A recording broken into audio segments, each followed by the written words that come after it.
Tous les matins, à partir de 10 heures, heure du Cameroun, vous avez rendez-vous avec les démineurs. Mesdames et messieurs, bonjour et surtout, merci d'être encore en direct sur Info TV dans le cadre de votre programme Espace Mini. Nous irons naturellement jusqu'à 11h52 pendant près de 2 heures de temps. Nous allons vous proposer une autre manière de faire la télévision. Ce matin, comme d'habitude, on essaiera d'aller au niveau des kiosques pour avoir la température qui prévaut. De ce côté, c'est l'actu presse. La dénonciation du jour est également présente. Il s'agit de cette rubrique qui fait la part belle à vous qui n'avez pas de voix. C'est la rubrique des 100 voix ce matin. Si vous avez justement l'impression que vous êtes victime d'abus dans votre quartier, dans votre ville, dans votre localité, dans votre pays, venez à Info TV. Nous ferons le reste, c'est-à-dire nous allons dénoncer. On terminera par l'instant de l'analyse ce jour. Et parlant de cette analyse, on parlera des nominations au poste de responsabilité dans notre pays, la République du Cameroun. Quel regard posez-vous sur les nominations au poste de responsabilité dans ce pays? Pour en parler ce matin, ils seront hommes politiques. Pour en parler ce matin, ils seront journalistes. Pour en parler ce matin, ils seront consultants. Pour en parler ce matin, ils seront juristes. De toutes les façons, au canal 317 sur Canal Plus International, vous êtes à pic sur Info TV. C'est votre chaîne de télévision qui monte et qui monte encore. On va accueillir Émile Messi qui est encore présent ce matin. Bonjour Émile Messi. Bonjour Parfait ici et merci de m'accueillir. Bonjour aux co-panélistes et bonjour à tous les millions de téléspectateurs d'Info TV qui nous font honneur de nous regarder à ce moment. Je suis content d'être là ce matin. J'espère que nous allons passer des bons moments et surtout que la qualité des échanges qu'on aura sur ce plateau édifieront ici ceux qui nous regardent, tout au moins pour l'édification du Cameroun. Émile Messi est un homme politique. Il respecte les idéaux du parti au pouvoir au Cameroun. Il s'agit du Rassemblement démocratique du peuple camerounais, de son excellence Paul Biya. À côté d'Émile Messi, nous allons recevoir un homme des médias. Il est journaliste. Il s'agit de Rodrigue Adalbert Evina. Bonjour. Bonjour, Parfait ici. Le sac de modérateur s'est confirmé et tout le monde le sait qu'en télévision au Cameroun, il n'y a pas meilleur rendez-vous que Espace Miné, une affaire de Parfait à ici. Espace Miné, immense tribune qui porte une remarquable visibilité. C'est toujours un privilège et un honneur d'être associé aux voix qui construisent le Cameroun tous les jours ici, de lundi à vendredi.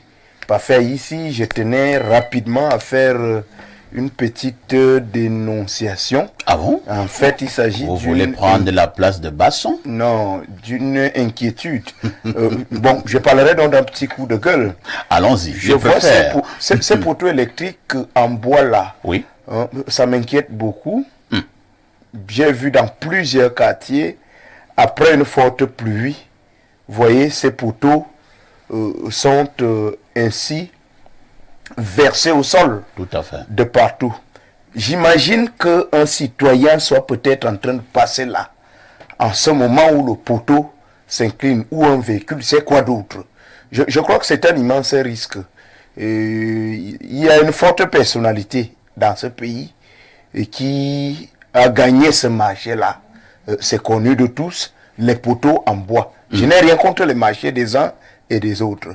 Mais mon souhait est que lorsque ces poteaux se détériorent, se dégradent, si au moins on peut les changer, à défaut d'utiliser des poteaux en béton dans toute la ville de Yaoundé, si cela est trop coûteux et que les poteaux en bois en réalité constituent la seule alternative, il faut bien que de temps en temps, ces poteaux-là soient changés pour nous éviter le pire et des pertes en vies humaines. Je pense que c'est comme ça que nous parlons souvent ici, et on nous prend pour des rigolos, mais lorsque le pire arrive, on voit donc un défilé de hautes personnalités.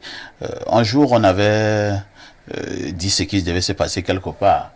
Et je pense 2 jours plus tard, cela est arrivé. On a dit, on vous a dit qu'il y aura le ministre de tel, il y aura le ministre de telle affaire, il y aura le député, il y aura le maire, il y aura le préfet. Il y aura des condoléances au nom du président de la République. D'autres vont aller porter les bébés vont commencer à caresser les bébés qui ont été sinistrés.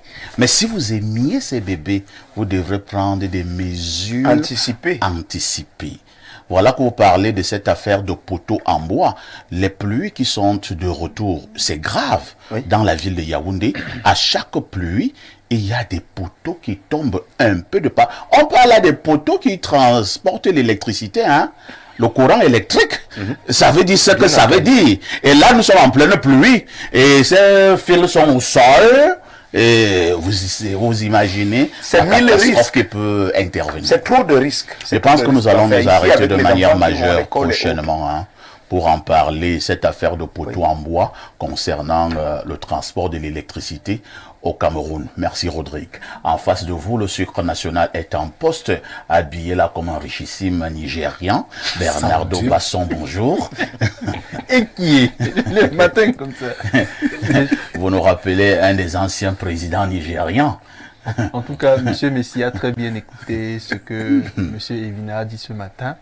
J'espère qu'il essaiera de se faire le relais de cette situation problématique vers les dirigeants du RDPC afin que cela prenne des mesures adaptées pour nous éviter les catastrophes, même si ça peut être plus complexe que ce que j'imagine. C'est même un grand dignitaire du RDPC, hein, qui a gagné ce marché de poteaux en bois. Bon, parfait, ici, tout le monde le sait au Cameroun. Hein. Ah bon? Oui, tout le monde le sait. M. Vinal a dit, tout le monde le sait. Bon, mais on est déjà, ça fait un moment qu'on ne l'a pas vu. On espère quand même qu'il va bien. C'est vrai, aux dernières nouvelles, Non, il ne va pas bien. Il se portait très bien aux dernières nouvelles. Je l'ai vu dans une photo, il apparaissait très fringant, très debout, très affûté, très affiné. On l'a senti vraiment avoir la pêche. Donc, je pense qu'il va bien. Il est sûrement en hibernation pour sortir de meilleurs poteaux, pour transporter notre courant. En tout cas, bonjour à Parfait ici, bonjour au panel, bonjour à tous ceux qui nous reçoivent. Un bonjour à ma petite maman Emilienne du côté de Biteng. Elle a été récemment opérée, mais ça commence à aller. Donc, je lui transmets beaucoup d'amour ce matin. Je suis content d'être là. Bernardo Basson, aujourd'hui, je présume que nous allons parler, pour ce qui est la journée internationale mondiale, nous allons parler du rein. Oui, aujourd'hui, on en a deux. Je voulais savoir où est-ce que tu tirais toujours. Je suis en train de tomber sur... On a la journée mondiale du rein et on a la journée internationale des mathématiques. Ah bon.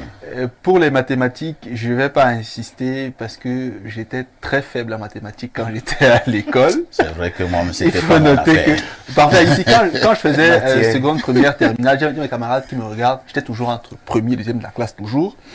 Mais quand j'avais 7 en mathématiques, j'étais premier. Quand j'avais 2,25, 2,75, 3,5, j'étais deuxième. Et j'avais une camarade, Ombemba Hortense, elle est aujourd'hui mariée du côté de Douala, et c'est elle qui était souvent première, parce qu'elle était meilleure en mathématiques que moi. Donc vraiment, moi, les mathématiques, c'était pas ma chose. Les chiffres, là, je n'aimais pas. Par contre, les langues et les lettres, j'aimais beaucoup. C'est vrai qu'on peut quand même essayer de voir quel le professeur de mathématiques vous a marqué dans tout. C'est vrai qu'ils ne sont pas habituellement aimés, hein, des élèves, les profs de maths. Sauf qu'en terminale, j'ai passé le défi avec une camarade qui me disait, ah, il n'y a que les langues pour toi. Je lui dis, mais je suis premier de la classe. Et j'avais eu 14 en mathématiques.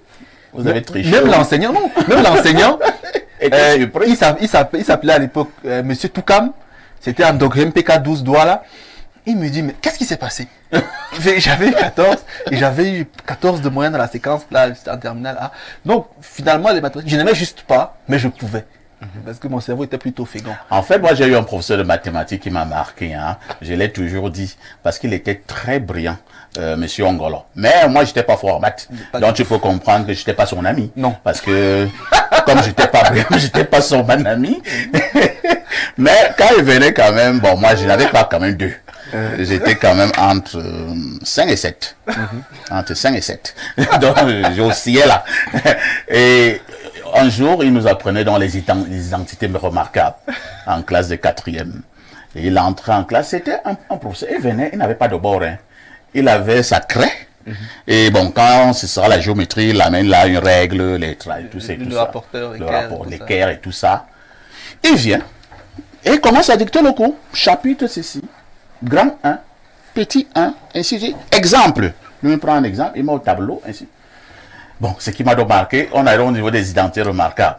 Il dit, le carré d'une somme est égal au carré du premier, plus le double produit du premier et du second, plus le carré du second. Je sais qu'il raconte quoi. Il parle de ses affaires. Il parle de ces choses. Il faut dire ici que les mathématiques ne sont même pas dures en réalité. En réalité, c'est ce que comme avait expliqué. Ce qu'il faut comprendre, qu'il faut dénoncer aujourd'hui, c'est qu'on a eu de très mauvais enseignements. Ils ont mystifié cette affaire. On ne sait pas. Au moment où il écrivait, au moment où il essayait d'expliquer, il fallait d'abord écrire avant même de savoir ce qu'il raconte. Et ils allaient tellement vite dans des écritures et des explications que il effaçait encore alors que vous n'avez même pas terminé de prendre. Mais parfait, ici j'ai dans battu ces un record conditions-là- au collège. Hein. En quatrième, puis- j'avais composé avec 3 Et doubles puis, feuilles. le j'ai langage double- même des mathématiques, ce n'est pas le langage africain, pour ne pas dire camerounais. Des formules utilisées, des axiomes utilisés. Or, des choses ramenées au concret, ça ne devrait pas être facile. Les X, les tout ça. Parfois, c'est des choses qui embrouillent d'emblée l'esprit. Or, c'est des choses évidentes. En réalité, dans cet esprit et d'enseignement de mathématiques au Cameroun aujourd'hui, les pédagogues devraient vraiment revoir l'enseignement des mathématiques dans notre contexte. Donc, Et pourtant, la mathématique, c'est la vie de chaque jour. dans cette identité, c'était quoi? C'était rien d'autre que A plus B, facteur de A plus B, donc A carré plus 2AB plus B voyez, carré. des choses Donc qu'on c'était peut ça. ramener- Et maintenant, après, on avait eu d'autres professeurs, comme dit Monsieur Messi. En réalité, même les mathématiques sont les choses les plus faciles. Parce qu'en fait, c'est la logique. C'est la logique en fait. Voilà pourquoi on va donner la parole tout à l'heure à notre consultant, qui est en même temps philosophe. Vous allez voir que les meilleurs mathématiciens, parfois également, étaient les meilleurs philosophes. Et vice-versa. Non, en réalité, même pas ça. Commence Ici, par- on ne pouvait pas accéder à la philosophie sans avoir passé par des mathématiques, la chimie et toutes les autres sciences. Donc la philosophie était le couronnement du savoir. D'accord. Le couronnement du savoir. Nous avons eu le père Ebga, qui avait fait toutes ces choses-là à un niveau très élevé, avant de faire la philosophie. Très bien. Maintenant, insistons sur le Rhin. Merci. quand même. Maintenant, il y a donc la journée, c'est mondial, bien international. Mondial. Mondial du Rhin. Du Rhin. Il faut savoir que le Rhin procède d'un tamis à la réalité. Le Rhin tamise certaines choses, garde une partie, laisse passer une partie vers les urines. Vraiment, prenons soin de nos reins. Et parmi les éléments qui affectent le rein, beaucoup de tabagisme, l'alcool, la cigarette et beaucoup d'autres produits également. Donc, quand le rein est déjà fragile, c'est sûr qu'à terme, on aura beaucoup d'autres maladies. Donc, travaillons à protéger le rein. Même, bon, ça c'est juste une image, hein, même pour faire autre chose, il faut que le bassin là soit bien. Vous voyez. Pour aller au Kosovo. Pour se reproduire. D'accord. Vous voyez, il faut que, donc vraiment, on dit l'homme c'est le rein. En bassin, la partie là, on dit bobo pour dire le bassin. Donc il faut avoir le bassin solide pour être un homme. L'homme bien. c'est le rein. Disons donc que le rein est un organe essentiel sûr. au niveau des êtres humains et pour cela il faut le protéger. Tout à fait. Pour le protéger, Bernardo a commencé à le dire, et éviter trop de tabagisme, Ouais, trop de cigarettes. éviter trop d'alcool, éviter de manger trop gras, Oui. éviter de manger trop de sel. Il faut faire une bonne activité physique de temps en etc. temps. Il faut éviter l'obésité. Boire beaucoup d'eau. Et il faut boire beaucoup Beaucoup d'eau. d'eau, On n'a pas dit boire beaucoup de bière. On a dit boire beaucoup. Quelqu'un va me dire, mais la bière, c'est l'eau, non? Mais il y a un Mais qui c'est m'a- pas le genre d'eau, il y a un là. qui m'a dit que l'eau c'est pour se laver, la bière c'est pour boire. Ah Et si bon? on boit l'eau, qu'est-ce qu'on fera de la bière? Merci beaucoup. Hein. Pour ceux qui ont eu des maladies de rein, ce n'est pas très loin de l'enfer. Hein. J'en connais un oncle qui avait souffert. Il était un grand à l'époque. Il était délégué régional du côté du sud. Il a fini par l'insuffisance rénale. J'ai vu ce monsieur aller à petit feu dans la douleur. Parce qu'après, on commence à vous faire ce qu'on appelle une dialyse. C'est très compliqué. Très douloureux. Voilà. Ok. On a que notre consultant, le consultant de tout temps, mais alors de tous les temps. Pierre Blureux-Guémec, bonjour. Bonjour, parfait ici, bonjour à votre panel, bonjour à nos millions de téléspectateurs.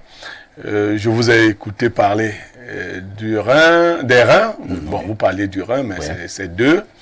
Et ensuite des mathématiques. Tout à fait. Je vais intervenir rapidement sur les deux sujets. Et là, j'ai vu Bernardo faire l'erreur de tout le monde. Le rein ne se trouve pas là où il montrait là. Ouais. Ah oui. Ah, Et oui. montrer ici. Oui, oui, oui. Et il dirait, l'homme, c'est les reins. Non. Les reins, c'est pas ici. Monsieur, Les reins, c'est non, montrez bien. Montrez le blaireau. rein, c'est plus haut. C'est Ouais. ici. Et Plus c'est voilà. haut à ici. l'arrière. C'est vrai. C'est plus haut ici. Le cas. Et ces deux petits trucs là, qui, tout à fait. plus haut là. Donc ce que nous avons là, que vous tournez les fesses, c'est pas les on dit aux gens, tournez les reins. Non, on ne peut pas tourner les reins. Ok? Faites vos histoires. Mais ça va, Vous savez rien. Vous ne tournez pas les reins. Les reins sont fixes, ils sont là. Et c'est des organes épurateurs. Et bien évidemment, quand on dit organes épurateurs, il faut éviter de les surcharger. C'est un peu comme des drains. Si vous envoyez n'importe quoi à une vitesse, le phénomène ne va plus bien se passer. Et quand on a perdu un rein déjà, c'est très grave. Si les deux sont défectueux, on est presque mort. Parce que les douleurs que cela entraîne, les autres difficultés que cela entraîne sont insupportables. Quand vous avez encore vos reins, quand on a encore les reins, il faut les protéger. Nous sommes des animaux voués à la mort. Nos organes se détériorent au fur et à mesure. Nous devons les préserver. Il y a les reins qui sont importants. Il y a le foie. Il y a le foie, il y a le pancréas, il y a l'estomac. Il ne faut pas manger comme je vois les gens manger, comme si ils étaient en compétition avec je ne sais pas qui là. Donc, il faut protéger le corps et on vivra. C'est mieux. Une personnalité nous disait l'autre jour ça ne rassure pas qu'on vivra longtemps, mais on vivra bien. Pendant qu'on vit, il faut au moins vivre bien. Parce qu'être encombré de trop de maladies, là, c'est pas bien. Ça vous enlève le goût de la vie. Je vais rapidement dire aussi quelque chose sur les mathématiques. Vous avez touché le bon point. En fait, il y a un problème dans l'école camerounaise. Les gens maîtrisent soit les langues, soit les chiffres, entre les deux. Et ceux qui maîtrisent les langues ne vont pas faire les chiffres et vice-versa. Si vous ne maîtrisez pas la langue, c'est-à-dire que vous ne parlez pas bien le français ou l'anglais, vous ne pouvez pas bien enseigner les mathématiques aux gens. Parce qu'il faut être capable de ramener ça à un langage compréhensible. Et nous avons dans notre société ce problème, nous comprenons. En général, les profs de mathématiques ne s'intéressaient pas beaucoup aux langues. Bon, il y a ça. Et il y a un deuxième problème chez les enseignants, soit de mathématiques, soit de philosophie, le désir d'éblouir les élèves. L'enseignant n'est pas là pour épater les élèves, Impressionné. pour rendre les choses plus obscures. Tout à fait. Non. Et je le dis souvent, même en langue, n'utilisez pas un mot s'il n'est pas extrêmement utile dans la communication. Le but de la communication n'est pas d'épater les gens. Si vous connaissez les mots, les savants savent que vous les connaissez. Ce n'est pas utile de vouloir épater les gens. Donc, quand un enseignant vient donc avec l'idée de vous montrer que sa matière est énigmatique, bien évidemment, il va la fermer. Et le cerveau n'aime pas trop s'encombrer.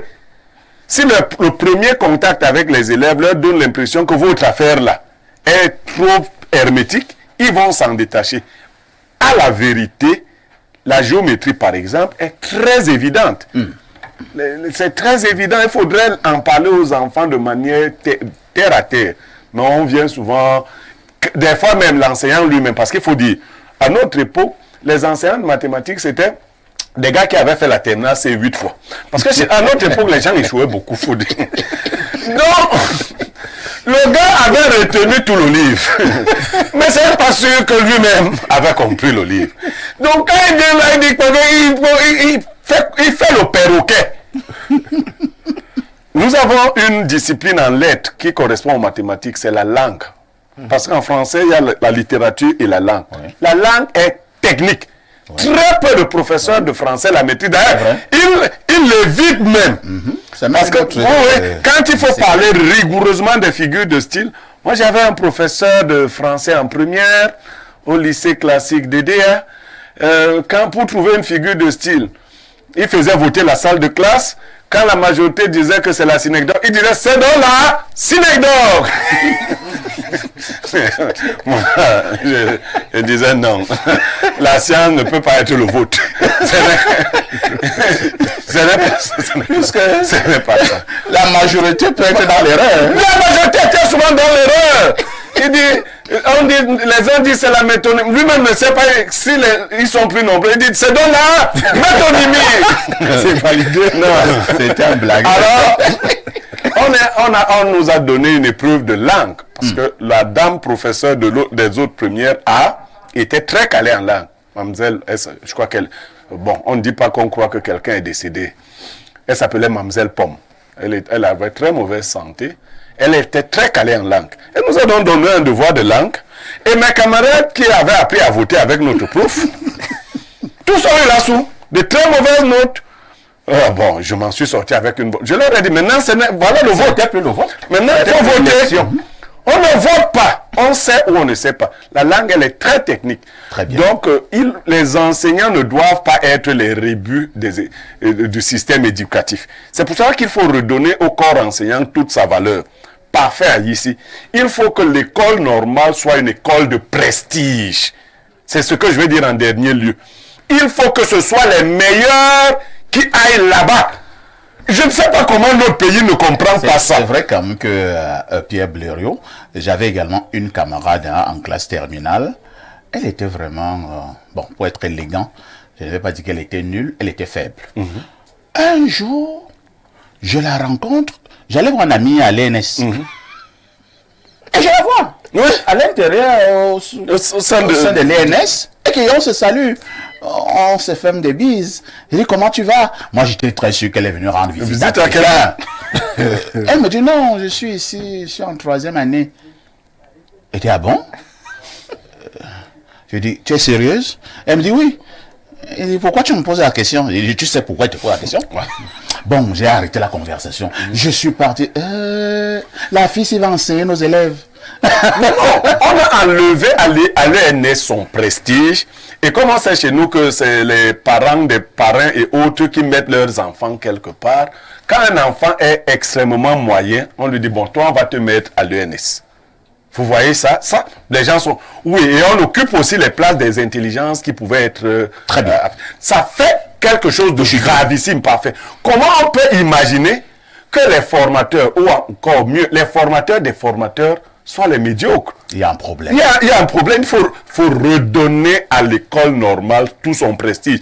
Et c'est le contraire même qui est en train de se produire. Parce que maintenant, on est en train de totalement galvauder l'école normale. Ce sera une école qui ne va plus avoir des recrutements directs. Ainsi. On ira à l'école normale.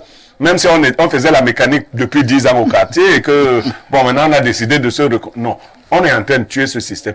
J'espère qu'avec les alliances qui se mettent sur pied, auxquelles s'oppose le ministre Atangandi, avec ces alliances, on finira par avoir un système qui va relever le Cameroun. La citation du jour. La citation du jour, la sagesse de ce matin.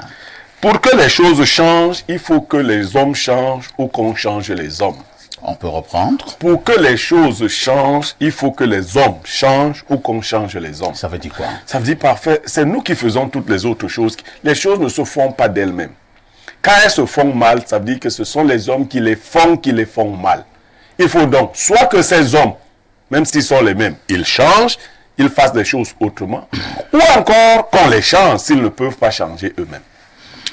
Merci bien. De toutes les façons, le plateau affiche complet, les sujets également. À tout de suite pour la suite. Patrick Bala, bonjour. Bonjour Perfecto, bonjour à l'illustre panel, bonjour aux nombreux téléspectateurs que je suis heureux de retrouver une fois de plus ce matin. Tu t'es entendu avec Bernardo au niveau de l'habillement? Oui, bien sûr, d'autant plus qu'on était quelque part hier. Ah bon? Oui. Bernardo et toi? Oui. Donc vous faites les choses sous mon dos? Non, pas du tout, Rassurez-vous. Que c'est ce que vous devez me faire. Vous étiez allé valider un gombo? Non, on était sur un travail. Sur la FECA Foot? Pas vraiment. Ou bien pas très loin de là. Bernardo me dit oui. faut nous amener les honoraires. Bon, vous savez, ici, le juriste, c'est Bernardo. Et toi, tu es le pointeur. Je suis le journaliste. Donc, une bonne paire. Il y a l'homme de loi et il y a l'homme de l'info. Et ça donne un bon agencement. J'espère qu'il n'y aura pas de problème de partage. Non. Un pour toi, un pour moi. Non, pas du tout. Bon, c'est vrai que c'était un hasard. On s'est rencontrés pour des affaires différentes. Il n'y a pas de problème. De toutes les façons, nous partons donc en kiosque avec Patrick Bala. Patrick, disent les journaux. Eh bien, les journaux de ce jour, parfois ici, vont nous conduire du côté du journal Maison. On parle là d'Info Matin de Dieudonné Vin, directeur de publication justement de ce journal, qui s'intéresse ce jour à l'assainissement du fichier solde. Le journal Info Matin nous fait savoir que le ministre de l'Éducation de base donne jusqu'à ce 15 mars aux personnels de l'État qui émargent dans le budget de son département ministériel, ceci pour justifier leur position administrative actuelle. D'ailleurs, le MINJUB prévient par ailleurs que ceux qui ne souscriront pas à cette démarche verront leur solde suspendu. On parle bien sûr de l'ultimatum du professeur Etundingwa aux agents fictifs, information contenue à la page 3 de ce journal. Avec Bonjour le Cameroun, on parle de traque aux agents fictifs.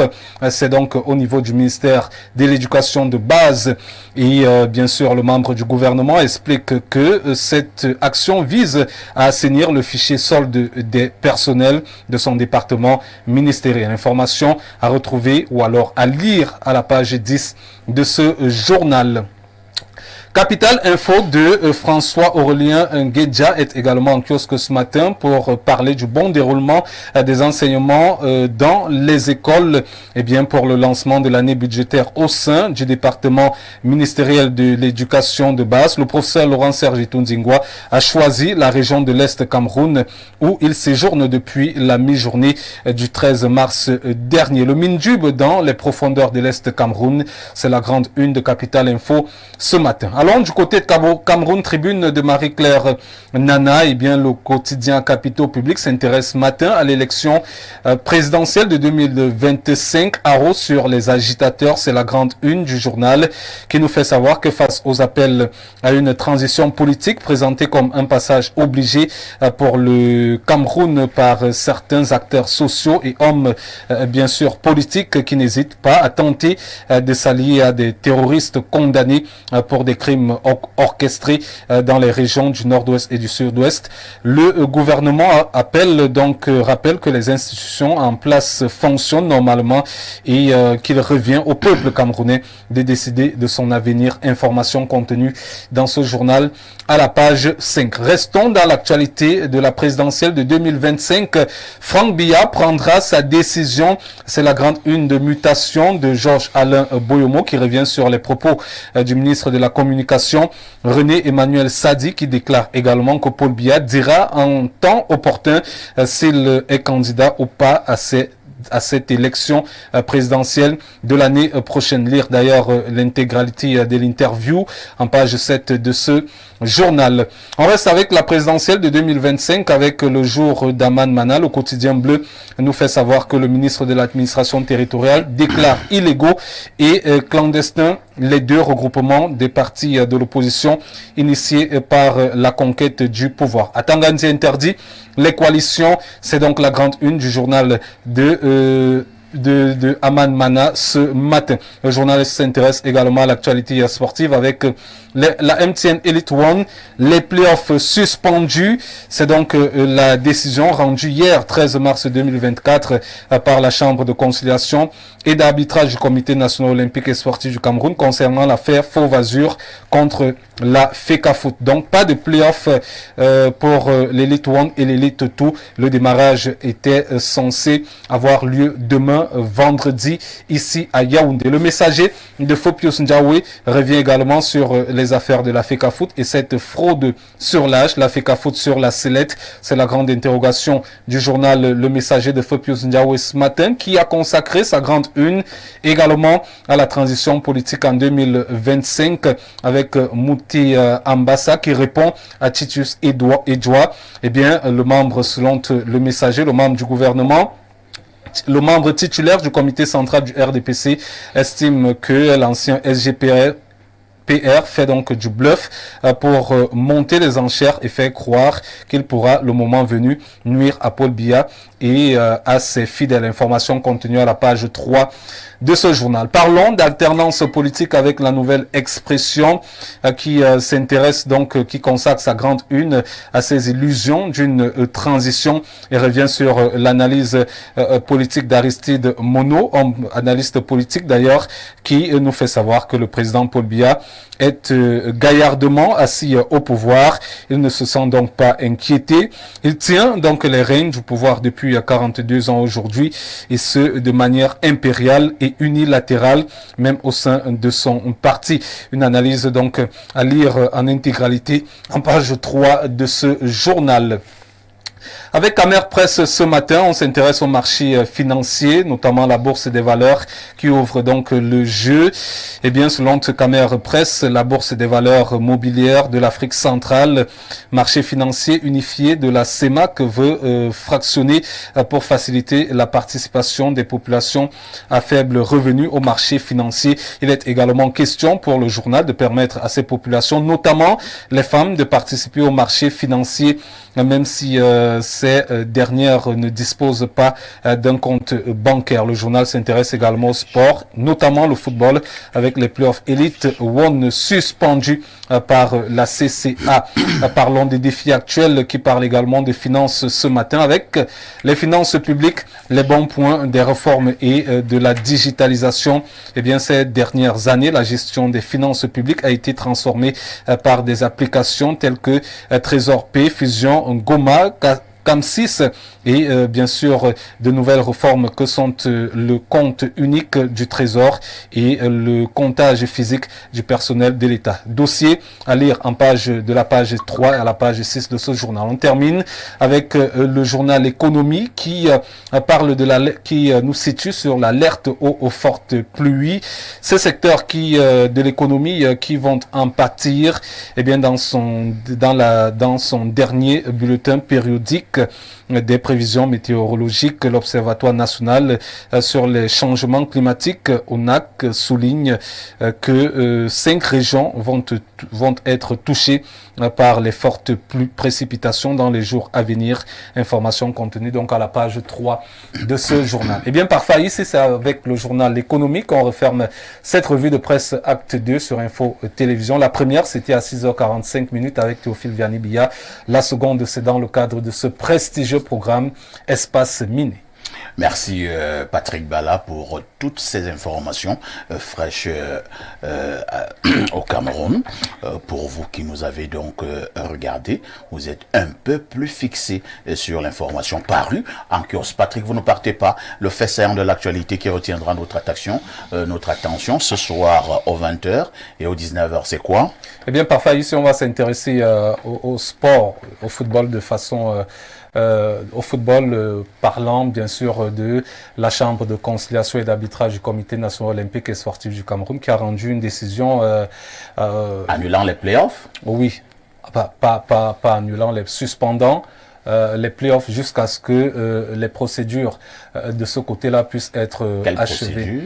Il y a plusieurs procédures. Il y a UMS qui est en procédure contre la FECA Foot et Victoria United. Il y a Fauve Azur contre la FECA Foot et Victoria United. Il y a Young Sport Académique de Bamenda contre la FECA contre Victoria United. Il y a Fauve Azur contre la FECA Foot. Il y a Avion Junkam qui a d'ailleurs remporté son premier litige. Trop de procès, trop de procès contre la FECA Foot. Oui, vous savez que lorsque les juridictions internes de la Fédération camerounaise de football rendent des décisions qui vont à l'encontre de ses propres textes, de ses propres lois, de son propre règlement, c'est normal que justement les clubs qui se sentent touchés par ces décisions-là se rendent justement du côté de la CCA lorsque ces clubs n'ont pas pu trouver solution à la FECA. Patrick Ballan. Parfait ici. À demain 10h. À demain, parfait ici. À tout de suite pour la suite. Bon retour sur ce plateau d'Espace Miné, une affaire des démineurs.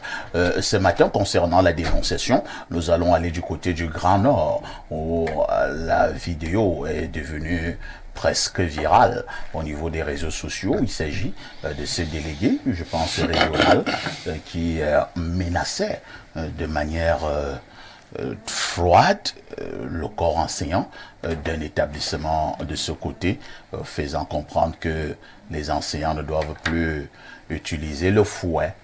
Il parlait, étant en colère, et il parlait d'une manière bizarre aussi. Quelques jours après, on a eu une autre vidéo où un élève menaçait de manière barbare et sauvage les enseignants. Il demandait même à un enseignant que s'il était un homme, qu'il le retrouve un peu au niveau de la cour, il va lui refaire le portrait. C'est la dénonciation de ce matin et pour cela, on aura les vidéos tout à l'heure. Hein. On passe d'abord la parole à Bernardo Basson. Vous avez presque tout dit, parfait, ici, parce qu'aujourd'hui, on dénonce une fois de plus la violence en milieu scolaire. Et cette fois-ci, c'est une fois de plus un élève du côté du Nord qui s'en prend violemment à ses encadreurs au sein de l'établissement. Il menace l'un carrément de le tuer s'il traversait.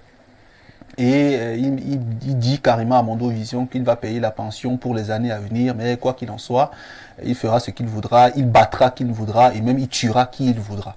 Donc la vidéo est virale, un élève qui est torse nu carrément et qui menace le corps administratif et le corps enseignant, c'est assez particulier. Et c'est d'autant plus particulier que quelques jours plus tôt, le délégué régional des enseignements secondaires pour le Nord, au lycée de Toburo me semble-t-il, avait pris sur lui de tenir un discours solennel dans lequel il disait qu'il était strictement interdit de frapper les élèves et que récemment un secrétaire général avait été suspendu du côté de Garoua parce qu'il avait frappé les élèves. Donc sous l'applaudissement des élèves, il était vraiment très zélé et disait qu'il était interdit d'exercer la violence selon lui en milieu scolaire. Donc aujourd'hui, la situation est beaucoup plus complexe parce que on a un délégué qui interdit le fouet sur les élèves, on peut le comprendre, et on a un élève, comme plusieurs, qui prend ou prennent sur eux de menacer les enseignants. Donc, qu'est-ce qu'il faut donc faire face à ce genre de situation? Voilà donc la dénonciation, et je pense que au niveau de la technique, je ne sais pas si c'est déjà bon. Nous allons donc d'abord passer ces deux vidéos et on reviendra en studio pour des commentaires. Faites comme vous voulez, je suis là. Si c'est l'école, je fais oublier l'école. L'école, ça donne quoi? Ça, je paye 19 000 francs. L'année prochaine, je paye 19 000 francs. Ça, c'est le départ. Chiant comme ça. Je n'ai que panard.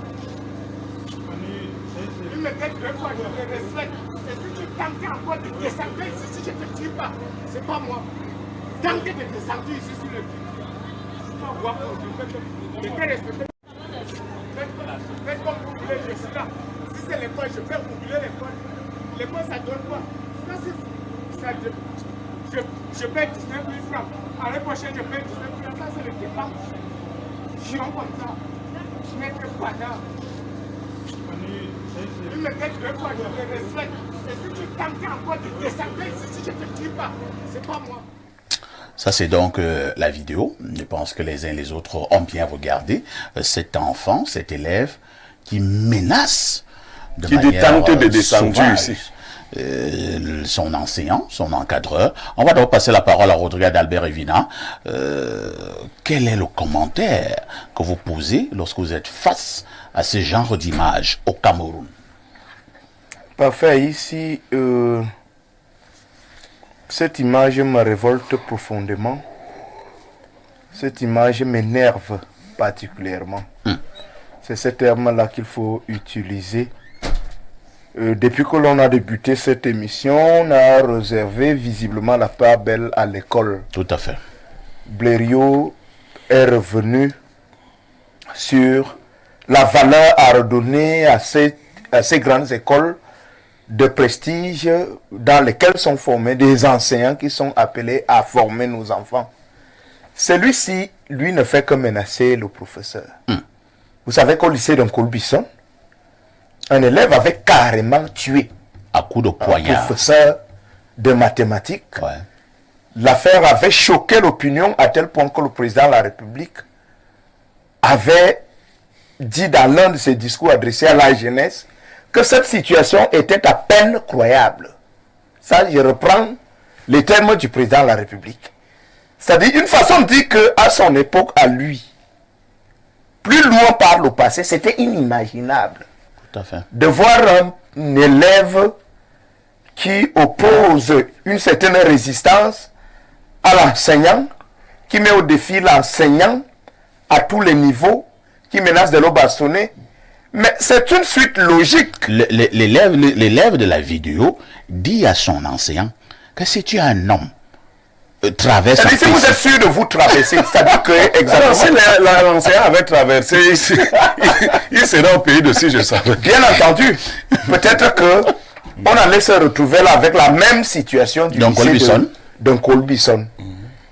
Je disais donc que c'était une suite logique parce que constamment on voit comment des parents arrivent dans des établissements scolaires pour brandir des menaces à des enseignants parce qu'on a corrigé un tout petit peu, n'est-ce pas, leur enfant. Parce qu'on a demandé à son enfant de se mettre à genoux. De se mettre à genoux. L'enseignant quitte de chez lui pour aller menacer de tabasser le professeur. Vous avez vu tout un sous-préfet du côté d'Ayos, dans Mounion et Foumou Natal, Servir des gifles à aller l'enseignant. infliger une série de claques à un enseignant Un enseignant en salle de classe. en salle de classe devant ses élèves.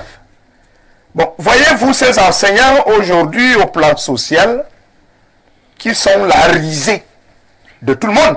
On sait les rapports tendus aujourd'hui entre enseignants et les pouvoirs publics à travers les OTA, OTS et tout. La vraie question que je souhaite poser, c'est mais que faisons-nous de l'enseignant dans notre société? Est-ce que l'enseignant aujourd'hui va devenir un marchepied, va devenir le dernier, entre guillemets, de la société? L'enseignant, c'est lui-là qui est une vitrine, qui est un miroir, qui est un laboratoire qui façonne les hommes d'aujourd'hui, les hommes de demain, et même les hommes du passé. C'est-à-dire tous ceux qui aujourd'hui sont heureux, se vantent d'être des diplômés, se vantent de conduire les grandes affaires de la République. C'est pour ça que je vous ai parlé de mon indignation profonde, de mon énervement. Très bien. Parce que l'autre vidéo que vous allez proposer, j'ai eu la possibilité de la regarder hier. Et je ne sais pas s'il est le proviseur. On en reparle tout à l'heure. C'est le délégué régional. Voilà, le délégué régional qui s'est fait ovationner. Il est content. C'est-à-dire, ses oreilles ont la démangeaison d'entendre des ovations qui vont venir des élèves parce qu'il a tenu un discours érotique.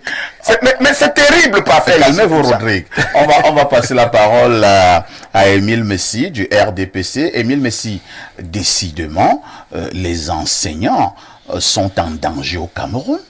Et les enseignants ne sont plus en sécurité. En réalité, parfois ici, j'interviens sur cette question, pas en tant que militant du RDPC, mais en tant que pédagogue, davantage. Pour dire que c'est très décevant ce que nous voyons là, ce spectacle que nous offrent nos établissements et nos dirigeants. Je crois que cette vidéo qui est devenue virale parle du délégué régional, je crois du Nord, qui s'est permis de prendre ma parole dans un lycée, devant les élèves, Avec des haut-parleurs. devant le proviseur qui est le chef d'établissement, les responsables de cet établissement, pour s'adresser spécifiquement aux surveillants généraux en leur disant que s'il apprend qu'un surveillant a tapé sur Et il va le relever. il va le relever, que cela en fait. Et il a pris l'exemple d'un... son affaire personnelle. Et ce qui est ahurissant à la fin de cette histoire, c'est qu'il demande aux élèves de l'applaudir. Les élèves sont bien applaudis, le délégué. Mais les élèves étaient en extase. Nous l'avons dénoncé, hein, ça, franchement. Et le prétexte, c'est quoi? C'est que le ministre des enseignements secondaires aurait signé quelque chose d'interdisant le fouet, tout le reste là, et tout. Bref, nous sommes dans un contexte de la démocratisation tous azimuts de notre système éducatif, parce qu'en fait, c'est ça les conséquences. Et pourtant, le contexte n'est pas indiqué pour démocratiser systématiquement notre système. Ça veut dire quoi? C'est que les sociétés évoluées ont réussi à faire la démocratisation, c'est-à-dire tout le monde, il faut respecter l'enfant a des droits, il ne faut pas brutaliser l'enfant et tout et tout. Non! Cela ne sied pas à nos sociétés. Il faut le dire aujourd'hui. L'enfant noir a besoin d'un peu de brutalité pour son éducation et sa formation. Ah bon? Je l'affirme dans la culture africaine. Qui parmi nous de ma génération n'a pas été brimé par des aînés? A été fouetté. Par nos enfants, à Moi, j'ai été l'école. fouetté parfois tel un serpent. Parfait, ici, je vais vous faire une révélation ici aujourd'hui. À l'école primaire, au cours moyen 2, à Ngomudjap, à l'école publique de Ngomudjap. Moi, j'ai été sévèrement fouetté par mon maître, Ah qui utilisait, M. Andega Bende, que je salue en ce moment, un Yanda de bombe à Ngangue, à qui ma maman a confié que voici ton fils sans complaisance. Fais de lui un homme. Ce monsieur m'a bastonné. Pas pour rien, pour des fautes de dictée. La preuve en est que maintenant tu lui rends hommage. Mais j'ai dit c'était pas possible. Bien sûr que beaucoup ont fui, hein, il faut le dire aussi. Oui, oui, parce que le fouet était dur. Oui. Il y a beaucoup ont fui. Non, beaucoup ont Il y a fui. eu des perditions scolaires aussi, c'était un peu lié. Peut-être qu'on en exagérait, mais en même temps, C'est nous quand on te reconnaissons. fouette, toi-même, tu vois Nous comment qui ton n'avions pouce pas le derrière choix, en feu. nous qui n'avions pas eu le choix de fuir, parce qu'on n'allait pas où partir, ça a permis qu'on retienne quelque chose aujourd'hui. Mais parfois ici, cette affaire, quand on veut tuer un pays, Attaquez-vous à l'éducation. à son éducation. Nelson Cela Mandela est l'a vrai. dit, hein. Cela est vrai. Et On cite Émile Messi. quand Blaireau le disait tout à l'heure, le système, il y a le mal est extrêmement profond. Les enfants qui entrent à l'école normale aujourd'hui, ils entrent comment? Et pourtant, les principes pour sélectionner même, les tests psychotechniques, est-ce que vous avez une vocation pour être enseignant aujourd'hui? Qui s'occupe encore de ça? Le niveau même des élèves, là, ma femme est enseignante. Elles sont en train d'examiner, de faire des stages pour des normaliers en ce moment. Mais c'est catastrophique.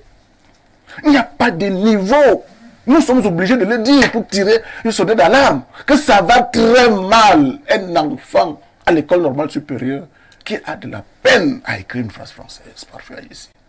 Très bien. Et quand on voit encore des spectacles de cette nature, nous comprenons que l'enseignant, à qui on a d'abord enlevé son autorité de maître sur l'élève, aujourd'hui n'a plus rien à faire.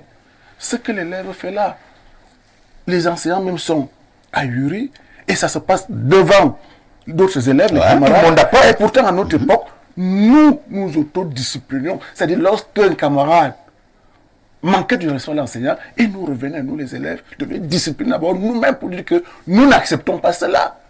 Moi, j'ai toujours été délégué de classe, nous l'avons fait.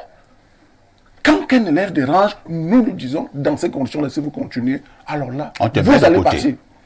Aujourd'hui, les élèves sont là, ils regardent. Les enseignants, ils regardent. Mais j'ai dit, très rapidement, il faut qu'on se ressaisisse. Si on veut Très bien. vraiment construire ce pays. Merci Émile Messi. Avant de passer la parole à Blériot, mais également à Bernardo, nous allons vous proposer la deuxième vidéo, celle-là du délégué régional. Nous écoutons et on revient pour les analyses. Je suis clair là-dessus, monsieur le proviseur. Si un seul jour, on me dit un surveillant général ou un chef de travaux a porté la main sur un élève, il sera relevé. Il sera relevé.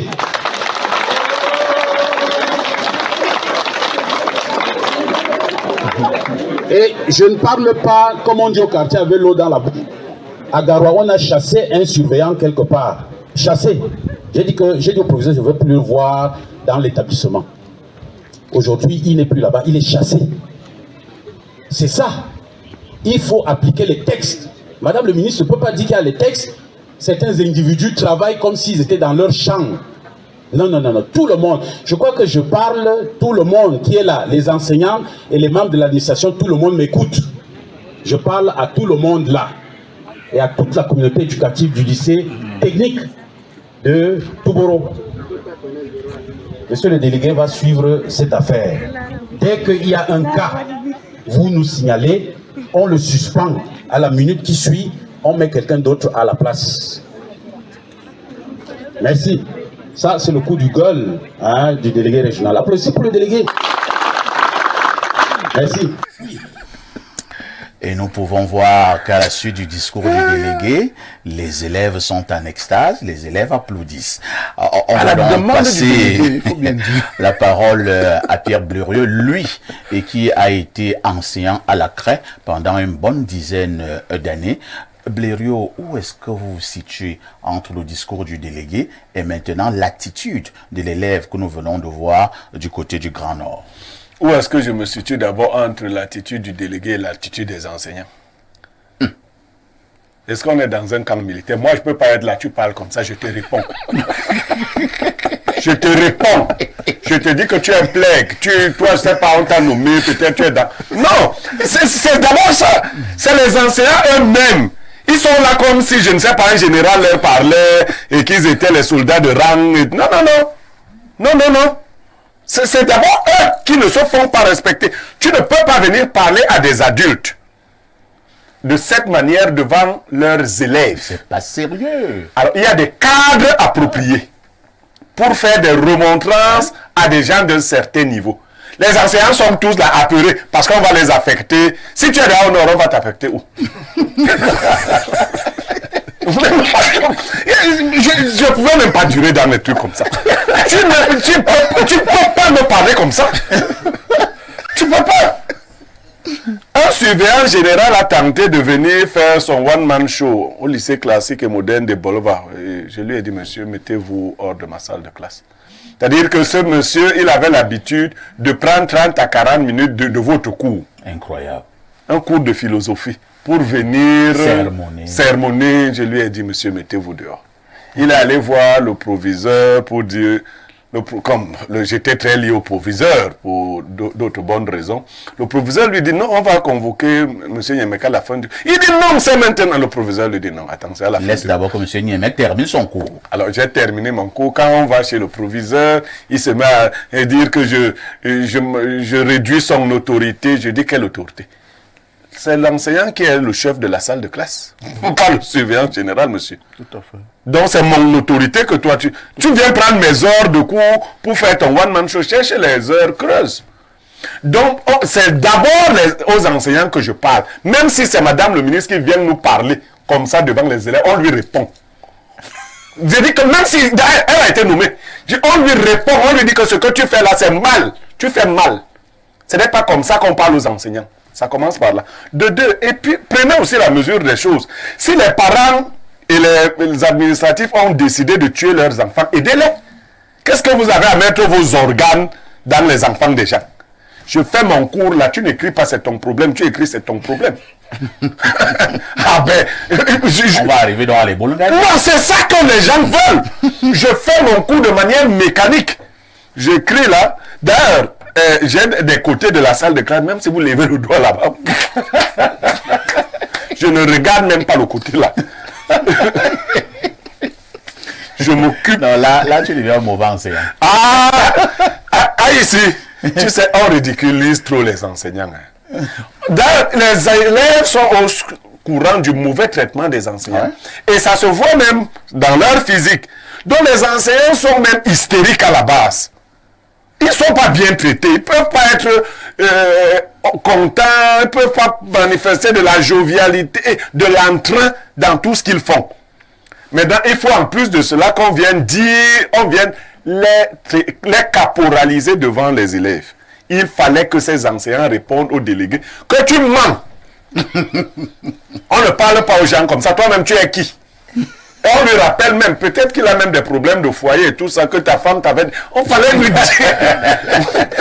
dire des choses graves, là, devant les élèves. Là, ces applaudissements allaient s'arrêter. Disons quand même que Pierre Blériot, je ne sais pas si cette information est vraie, le délégué en question aurait quand même été convoqué par le gouverneur. Hein. Oh, ça, c'est après coup. Après coup. Maintenant, parlons de l'autre... mouton qui...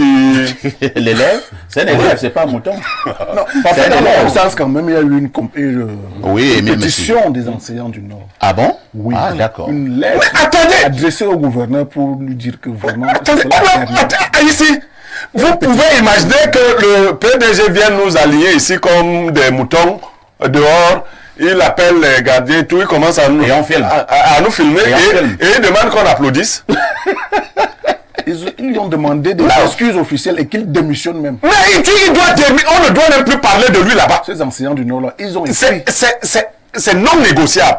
Comme ça, le prochain délégué qu'on va envoyer là-bas saura qu'on ne passera moins belliqueux. Et c'est à la suite donc de ça que le gouvernement extravagant et arrogant. Non, je dis qu'il ne doit même plus collaborer avec lui. Je parlais donc du mouton qui menaçait là. C'est un élève. Le drogueur.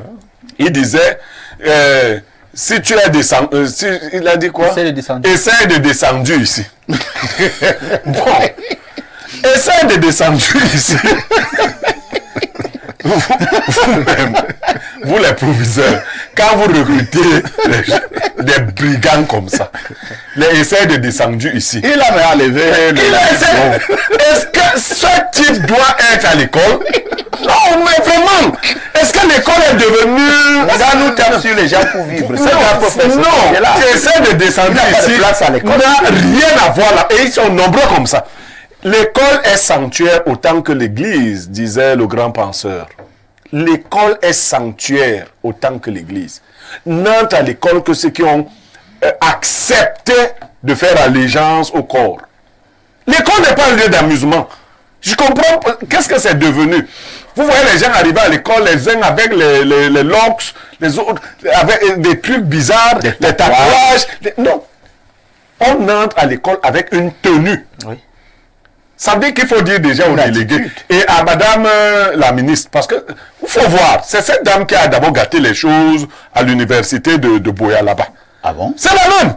Mais maintenant, on lui a donné un ministère et elle est entrée. Vous voulez plaire aux enfants, arranger le Cameroun, n'allez pas plaire aux élèves dans les établissements. On ne peut pas venir dire à des parents, c'est un peu comme si... même avec nos enfants, vous ne pouvez pas dire aux aînés devant les cadets qu'ils n'ont pas le droit de réprimander leurs petits frères. Vous allez créer le désordre dans votre propre maison. Si vous estimez que l'aîné est allé de main trop lourde, vous le rappelez à côté, vous lui dites non, ce sont tes petits frères, tu as le droit de leur administrer quelques petits traitements là, mais fais-le avec amour, avec douceur. Vous lui parlez de ça. Ne cogne pas comme je t'aime. Non, non. Mais si tu viens lui dire que je ne veux plus jamais entendre, l'éducation, ce n'est pas le fait d'une seule personne. C'est tout le monde qui éduque en même temps. Les parents ont abandonné leurs enfants. Les enfants les ont dépassés. Les camps militaires, au lieu de prendre essayer de descendre ici pour les garder dans les camps. Parce qu'on doit enrégimenter tous ces élèves-là, on doit les mettre dans l'armée directement. Et on les envoie au front. Ou dans les sociétés de gardiennage. Dans les sociétés de gardiennage. Ils n'ont rien à faire à l'école. Merci Blériot. Bernardo Basson, nous parlons, nous pouvons sourire, nous pouvons même rire. Mais lorsque nous redevenons un peu sérieux, comme c'est le cas, on se dit quand même que dans un pays normal, de telles situations sont à prendre au sérieux. Qu'est-ce qui ne va plus au sein du corps enseignant? Pourquoi un tel mépris envers le corps enseignant au Cameroun? Vous avez répondu, parce que le Cameroun n'est pas un pays sérieux, tout simplement. Vous-même, vous avez dit que dans un pays sérieux, ça ne se passerait pas comme ça. Il y a quand même un chapelet d'éléments ici qu'on peut égrener à foison sans toutefois arriver à la solution idéale. Premièrement, c'est pas parce qu'on a un uniforme et qu'on a payé ses frais de scolarité qu'on est élève. Être élève, c'est un statut et c'est un état mental. Il y a des personnes qui sont juste accoutrées, qui ont été scolarisées par l'argent et qui arrivent à l'école. Il y a des bandits, il y a des braqueurs, il y a des sorciers, il y a des vampires qui prennent la peau des élèves, arrivent dans des écoles et agissent comme ce que leur demande leur vraie nature. C'est bien sûr le cas de celui-là. Parce que quand on vous dit élève, c'est un conditionnement mental particulier qui va de la maison jusqu'à l'école avec le projet d'avenir qui est celui d'un élève. Deuxièmement, je ne vais pas idéaliser les choses, je vais les contextualiser. Concernant les enseignants, mes frères, collègues et amis enseignants, la vérité c'est que, vu le contexte, les pouvoirs publics vous ont montré que vous ne comptez pas. Et donc, prioritairement, protégez-vous. Puisqu'il y a aujourd'hui de plus en plus de bandits à l'école, protégez-vous. N'allez plus au front vis-à-vis de certains élèves. N'allez pas les attaquer frontalement parce que vous ne serez jamais protégé par l'administration ni par le gouvernement. Si un enfant a un parent riche, il peut vous tuer, rien ne va lui arriver. Donc vous, en tant qu'enseignant, protégez-vous d'abord, protégez votre vie. Vous avez aussi vos enfants à faire grandir et à voir grandir. Donc il faut bien tenir compte de cela. La troisième chose, c'est que j'ai déjà dit sur le plateau, je vais le répéter, que pour notre gouvernement, l'objectif n'est pas le développement. L'objectif est la conservation du pouvoir. Et si vous voulez un pays qui va justement avoir un niveau de conscience sociale bas, vous devez détruire le système éducatif, le système de formation. Parce que si les enseignants sont bien nourris, bien formés, et les élèves bien formés, ils vont attaquer votre pouvoir quand vous ne ferez pas bien les choses. Il faut donc que les gouvernants réalisent que voilà, les enseignants doivent être clochardisés, les élèves doivent être drogués, pour qu'on soit sûr que voilà, notre pouvoir restera le nôtre. Sauf que le calcul peut être biaisé parce que ces élèves-là, désormais exposés et incontrôlables, peuvent être facilement instrumentalisés contre les dirigeants. Et la chose la plus importante à relever ici, c'est que concernant le fouet, les gouvernants continuent de sombrer dans une bêtise caractérisée, dans une sécheresse mentale assez indicible et dans une incongruité managériale de premier ordre. Parce qu'il faudrait le dire. Premièrement, le fouet ne constitue pas un élément de violence à tous les coups. La violence elle-même n'est pas problématique lorsqu'elle ne franchit pas un certain seuil. Il s'agit d'une pression qu'on exerce pour obtenir un résultat. Le fouet devient problématique lorsqu'il franchit un seuil particulier, le seuil de la violence excessive. Parce que le fouet, 1, permet de fixer les limites. 2, il permet de mesurer le sacré, surtout lorsqu'il est utilisé avant l'âge de 10 ans. Très tôt, il faut souvent fouetter vos enfants, mais en restant dans le seuil de violence contenue. Pas le fouet des esclaves, non, ça c'est problématique. Mais pour leur faire comprendre que, par moments, le discours peut être teint d'émotion et l'enfant le perçoit mal. Il faut donc adosser au discours une certaine pression extérieure pour que le discours qui atteint l'esprit soit renforcé par le fouet qui atteint le corps, pour que l'individu soit façonné, soit modélé, soit structuré pour ce qu'on veut. L'éducation permet de taire les instincts sauvages et elle doit être dualiste. On éduque l'esprit et on éduque le corps. L'esprit pour qu'il donne la direction et le corps pour qu'il suive la direction. Donc, certains psychologues occidentaux vous disent que le fouet, parfois ici, est problématique, c'est la violence. Je vous dis bien, c'est faux. Ce ne sont pas les seuls psychologues. La psychologie est contextuelle, elle n'est pas universelle. Ici, le niveau de conscience sociale est bas. Il faut plus de pression pour faire passer les messages. Donc, parfois, il faut utiliser le fouet à un niveau relativement raisonnable. Oui, à un niveau raisonnable. Donc, que Mme la ministre s'est trompée en le disant. Et ce délégué-là, il n'a fait que venir instaurer un ordre dans un ordre préalablement établi. Il n'a fait que créer le désordre. Nous allons lire les nombreuses préoccupations des téléspectateurs. Nous partons au 235, c'est le Tchad.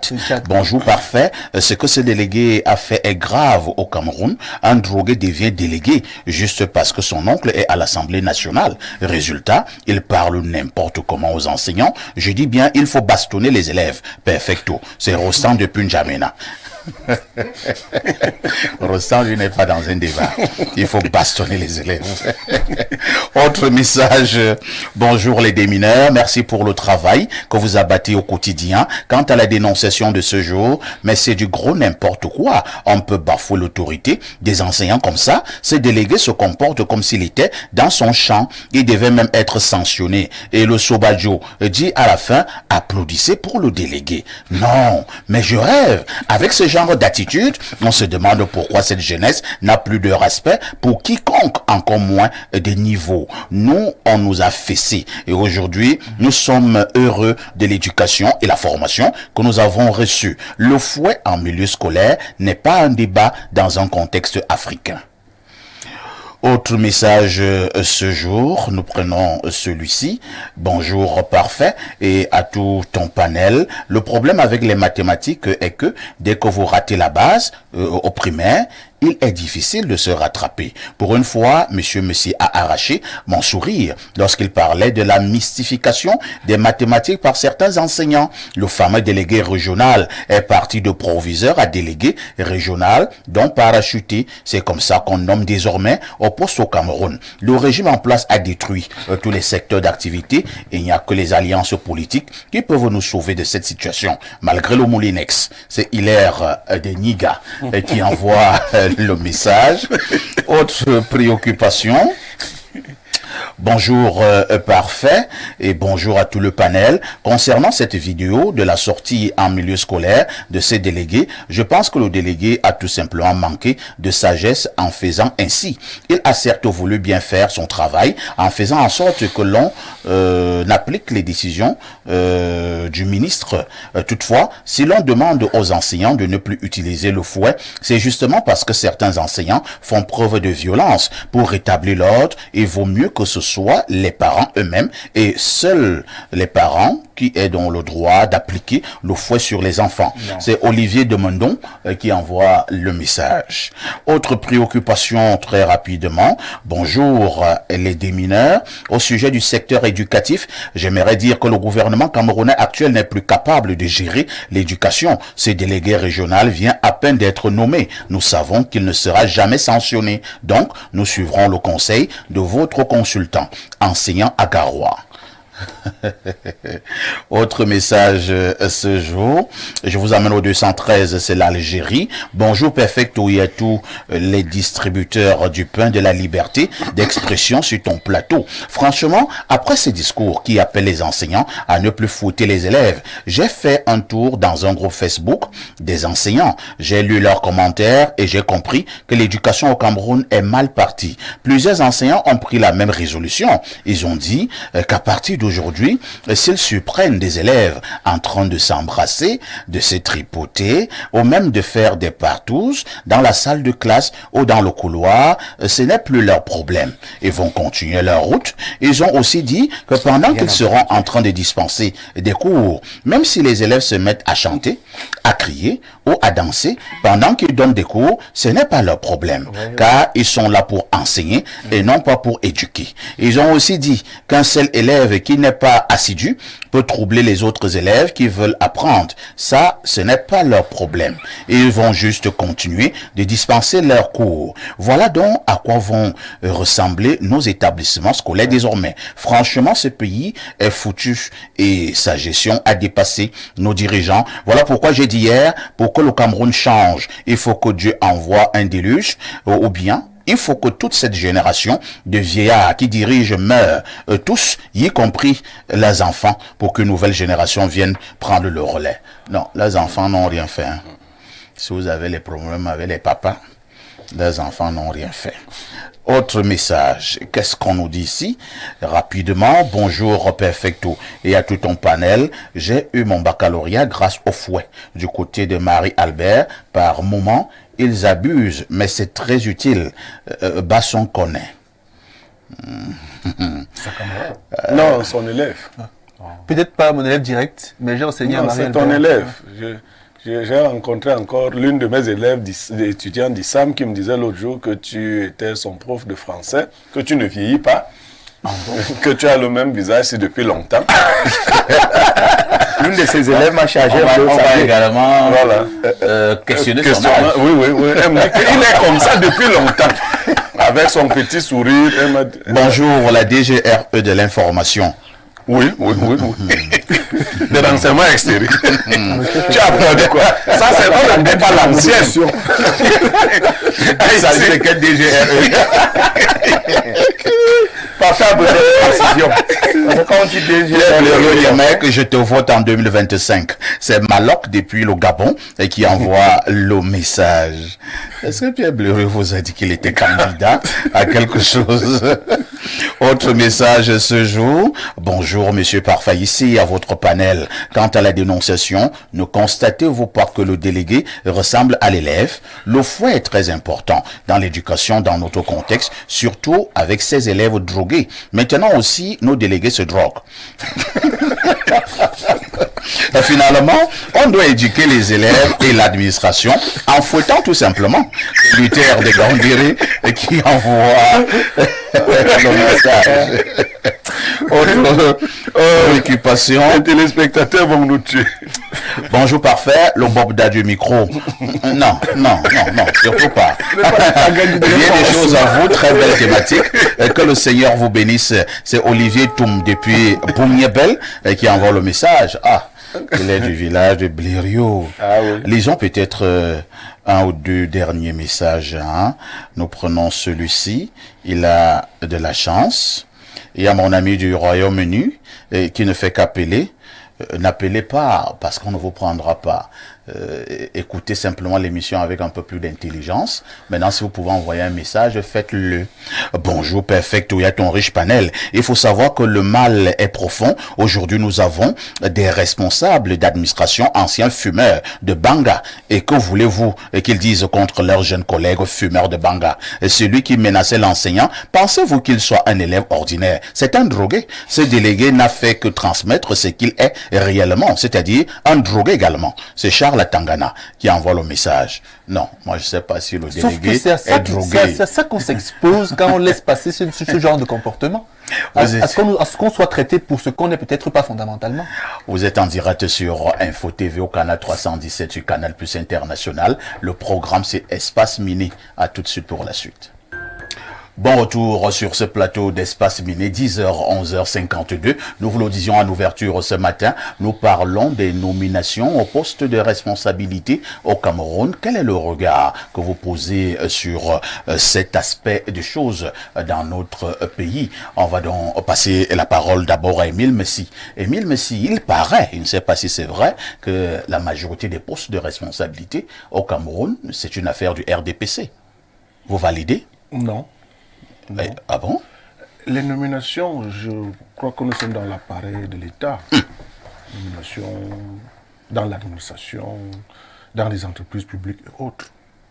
Tout à fait. C'est de ça qu'il est question. Oui. Mais Les beaucoup plus des nominations entreprises publiques. Oui. Les Et nominations au niveau de l'appareil de l'État. sont encadrées par notre constitution, notre loi fondamentale, qui dit que, en définissant les missions du chef de l'État, les attributions du chef de l'État, il est clairement dit que le chef de l'État nomme aux emplois civils et militaires. C'est clairement dit. Parce que c'est lui qui a reçu l'onction, la souveraineté du peuple. Dès que nous l'avons compris, on peut bien comprendre que toute la chaîne des nominations va de là. C'est-à-dire que vous verrez que le chef de l'État, c'est lui qui nomme le directeur général, c'est lui qui nomme le PCA, c'est lui qui nomme les membres du gouvernement, à qui donc en retour il va attribuer une parcelle de souveraineté, parcelle de pouvoir de nomination. Vous verrez donc que ces nominations sont également encadrées, pour aller très rapidement. Un ministre qui veut nommer peut-être un chef de service ou un sous-directeur doit avoir le visa des services de la primature. Donc, il doit confirmer que ces nominations qui sont proposées répondent à certains critères. Les critères, c'est quoi? Est-ce que vous avez le profil? Est-ce que vous avez l'expérience nécessaire? Est-ce qu'il y a également le côté politique, à savoir la représentativité? L'équilibre régional, par exemple, tout cela intervient dans ces nominations-là. Bien évidemment, dans ces conditions-là, il y a des trafics également. C'est-à-dire que tout à l'heure, je viens de vous parler du profil. On peut donc interroger, même si dans certains corps, on vous dira que pour être nommé à telle fonction, voici les critères qu'on doit remplir. Mais avant cela, on vous dira que sans préjudice sur le caractère discrétionnaire de la nomination. C'est-à-dire qu'il n'y a que celui qui vous nomme qui sait pourquoi il vous nomme. Et ce pouvoir-là est très étendu. Je crois que c'est à ce niveau-là que tout se joue. Le caractère discrétionnaire de la nomination. Ça fait donc que ça bat en brèche les profils de carrière, les expériences, et ça ouvre donc la voie à tout ce qu'on peut décrire aujourd'hui, à savoir le népotisme, la corruption et tout ce qu'on peut vraiment décrire, parce que le caractère discrétionnel de la nomination l'emporte sur les autres critères. Très bien. Merci Émile Messi. On passe la parole à Rodrigue Adalbert Evina. Rodrigue, l'essentiel des postes de responsabilité au Cameroun, disons, pour des postes les plus importants, les plus stratégiques, aux postes civils et militaires, comme le disait Émile Messi tout à l'heure, c'est la Constitution qui le relève. Cet aspect de choses appartient au président de la République. Est-ce que ce n'est pas quand même énorme? En démocratie, tous les pouvoirs sont maintenant rattachés au président pour les postes les plus importants. Parfait, ici je pense que notre pays s'est retrouvé dans cette situation-là après la tentative du coup d'État. De 84? De 84.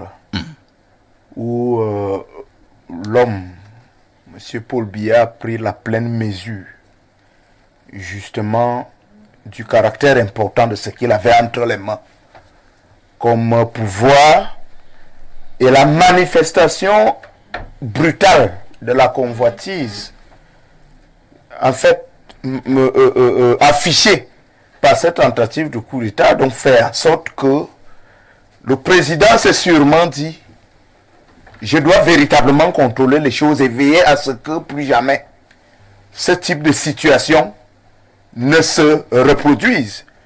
C'est pour ça que vous voyez aujourd'hui, en tant que président, est-ce qu'il est largement accessible? Pas du tout. À son peuple? On ne peut le dire. Certains estiment que c'est une mauvaise chose parce que c'est l'homme du peuple, il est voté par le peuple et autres. Entre-temps, au sein de ce peuple, les intentions sont variées et ça fait qu'il soit méfiant et qu'il reste dans son coin. La deuxième chose, c'est qu'aujourd'hui, ce pouvoir est sérieusement contrôlé.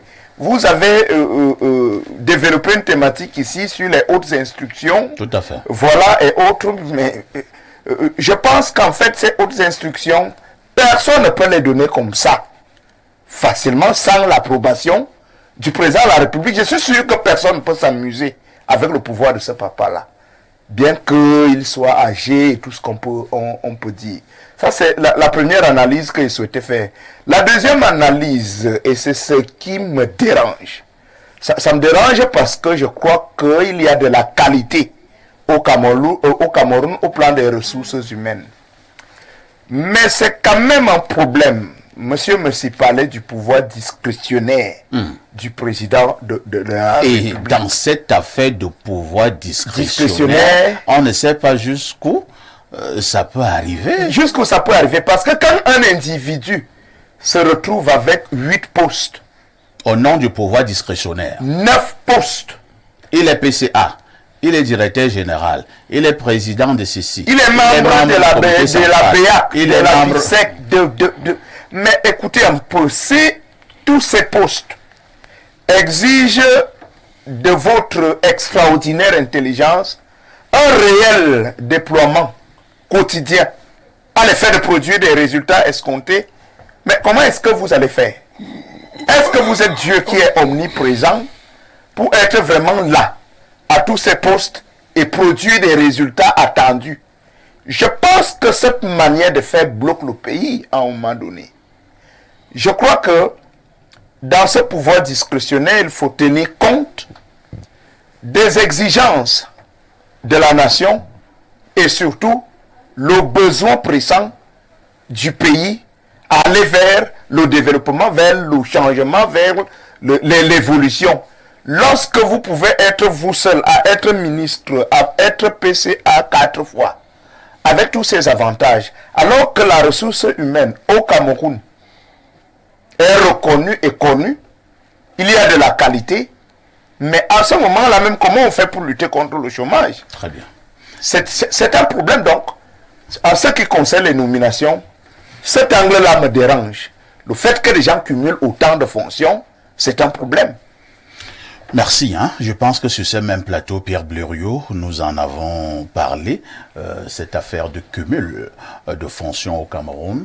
Vous êtes ministre vous êtes PCA dans 2, 3, 4 entreprises, vous êtes membre du comité central, vous êtes la personnalité ressource de votre région, vous êtes président de la mission qui va aux élections, vous êtes le délégué à la BEAC, vous êtes personnalité ressource du côté de la CEMAC, une seule personne. Est-ce que c'est pas la preuve de ce qu'au Cameroun, il n'y a pas suffisamment de personnes intelligentes? Non, est-ce qu'on a dit que ces personnes-là étaient intelligentes? Nous disons que si elles ont autant de responsabilités, c'est probablement parce qu'elles sont intelligentes. Non, on a dit la discrétion. La discrétion équivaut à la loyauté. Ah bon? Oui, ces personnes qui se montrent loyales vis-à-vis du chef. Le chef ne peut pas étendre ses regards très loin de peur de tomber sur les mauvais pions. Mais si vous parlez de loyauté, peut-être qu'il faut définir les critères de loyauté. Peut-être les autres vont aussi respecter ces critères de loyauté. Il faut commencer par le langage. Votre langage doit être doux. Ah bon? Et oui, bien sûr. Et vous devez dire, quand vous êtes un jeune ministre, que pour vous, Biya comme candidat en 2025, c'est une chance pour le Cameroun. Vous savez, on ne peut pas castrer les gens comme ça. On ne peut pas castrer les gens comme ça. Paul, c'est beaucoup. Paul, je t'ai appelé 2 fois. Oh, c'est beaucoup. Des jeunes ne peuvent pas le dire. C'est que les messies sont là, ils disent que Kuete peut encore. Voilà. Est-ce que c'est normal? Kuete ne peut plus. C'est quoi? Être SG de quoi que ce soit, Jean, je t'ai appelé combien de fois? Vous êtes toujours là sur les nominations. Mais voilà les postes que les jeunes doivent avoir, non? Vous voulez trouver les... Je dis même au sein du RDPC. Oui. Jean, je t'ai appelé combien de fois? On ne peut plus dire à l'Assemblée nationale que Kavaï peut. Non, ne zombifiez pas les Camerounais. C'est pas bon.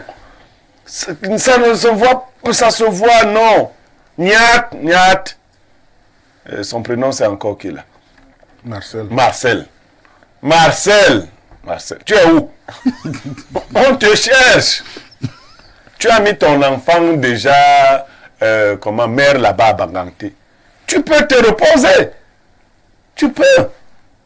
Il faut que les... Alors, on ne peut pas castrer un peuple comme ça. Au point que tous les jeunes, quand vous le dites, votre femme vous regarde comment à la maison, que vous dites que non, non, c'est pas bien. Donc, j'ai vu même autre chose au niveau des nominations des ministres, lorsqu'ils nomment leurs collaborateurs décentralisés. On dit que ces dossiers-là passent par la primature. Par la primature. Presque tous les ministres camerounais, presque tous, s'assurent d'avoir 7 sur 10 délégués régionaux qui viennent de chez eux. Ça passe par quelle primature? Puisqu'on connaît les critères d'équilibre. Mais vous voulez que je cite les ministères? Tu te balades, le gars, il est peut-être du centre. Mais partout, tous les délégués départementaux, tous les délégués régionaux sont de chez lui. Il ramasse même n'importe. Il dit, toi, tu es dans quel... Viens dans mon ministère, délégué départemental. Non, on a aussi tribalisé l'administration. Ce n'est pas bien. Et dès qu'on t'enlève un ministre, on envoie un autre ministre. Le travail qu'il doit faire aussi, c'est de vous renvoyer. Vous devez aller trouver votre frère ministre, là on l'envoie. Et si on l'a enlevé totalement ministre, vous êtes perdu. Donc, ces nominations, c'est le Capharnaüm. Notre pays n'a pas une bonne direction. Il n'a pas vocation à aller vers le développement en faisant les choses de cette façon. C'est dans ce genre de nomination qu'on a ramassé un délégué régional comme celui qui est au nord là. Oui, c'est parce qu'ils n'ont pas l'étoffe, ils n'ont pas le métier, parce que quelqu'un vous a dit qu'il est parti de proviseur à délégué régional. Parfois, il est très important de ne pas sauter certains postes dans les nominations. Il faut être délégué départemental. Ça te permet de te frotter au proviseur. Tu étais hier proviseur. Parce que quand tu parles de proviseur à délégué régional, tes chefs d'hier, ce que les gens ne voient pas, c'était les délégués départementaux. Aujourd'hui, par miracle, tu deviens directement leur chef. Voilà les incongruités d'un système. Attends, hier, c'est toi qui as envoyé tes notes chez un tel. Par la magie de je sais pas quoi, non! Voyez un peu comment l'armée fonctionne. Tu peux pas être capitaine et on se réveille un matin, tu es déjà colonel. C'est même pas imaginable. Mais comment ça se passe comme ça dans d'autres? Non! Ces carrières-là, ces profils de carrière permettent qu'une certaine hiérarchie soit respectée. Très bien. Sinon, on est dans la secte. Et même dans les sectes, on respecte quand même les degrés. Parfait est DG d'Info TV. Vous êtes, on vient de vous recruter, on vous a mis chef des monteurs. Bon, si le matin qui suit, vous êtes DG du groupe La Météo, ça fait un problème quand même. Très bien, merci Blériot. Oui, Émile Messier, vraiment quelques secondes, hein, et on passera la parole à Bernardo. Blériot a souligné un aspect là, il a parlé de loyauté. Bien avant, mon compatriote a parlé du cadre du 6 avril pour parler un peu de trahison. En fait, le souverain, parce que je suis dans une approche de la compréhension, je ne critique pas pour l'instant, pour comprendre comment ça fonctionne, le souverain, au-delà de la loyauté, Qui est le souverain? veut la fidélité. C'est quoi c'est qui Il le souverain? veut s'entourer. Messi. Alors, Émile Messi, c'est qui le celui souverain? qui a le pouvoir de Non, il n'y a pas le souverain dans une démocratie. Non, veut dire que le souverain, voilà les noms que vous leur donnez. Qui veut s'assurer que c'est celui qui est dévoué, qui ne va pas le trahir, qui ne va pas faire d'autre chose pour que son pouvoir tombe, que c'est celui-là qui soit... Il faut qu'il prenne des gens compétents. C'est pour ça donc que... Les gens compétents ne trahissent pas. Comprenez bien. Permettez à monsieur Messi d'aller au fond de sa pensée. J'ai suivi l'interview ou le débat entre Parfait ici et Obama ici l'autre jour. Ernest Obama, Obama lui a avoué certaines choses par rapport aux compétences de ce Parfait ici, où il n'a pas pu lui proposer à certaines responsabilités pour éviter un certain nombre de conflits. Non, vous savez, non, mais vraiment, je ne voulais pas parler de cette affaire. Obama n'a pas la manifestation. Non, Obama n'a pas voulu. Obama n'a pas voulu compétences. Pour dire que l'objectif ici n'est pas... Non, les deux sont mes amis. Des compétences ou des profils. Et j'ai connu... Mais des choix sont... Non, j'ai connu Obama avant que je ne connaisse pas faire ici. Obama a choisi quelqu'un qui pouvait lui obéir. Non, je préfère dire ça. C'est ça. Parce qu'il est un petit dictateur. Obama Ernest est un dictateur. J'évoque dans ce cas. Et ici, une tête dure. Oui. Voilà. Non, mais attends, la compétence n'a rien à voir. Aime l'obéissance, la fidélité. Non, ça ne fait pas. Non. De telle sorte que... Ça n'est pas l'église dans une administration. Sachant que la trahison de l'autre jour ne parviennent plus. Non, ça n'arrive plus. Émile, je suis collaborateur de Parfait. Ce n'est plus forcément la compétence qui est le premier critère, mais ça devient le Émile va chuter et vous aurez la parole. Oui.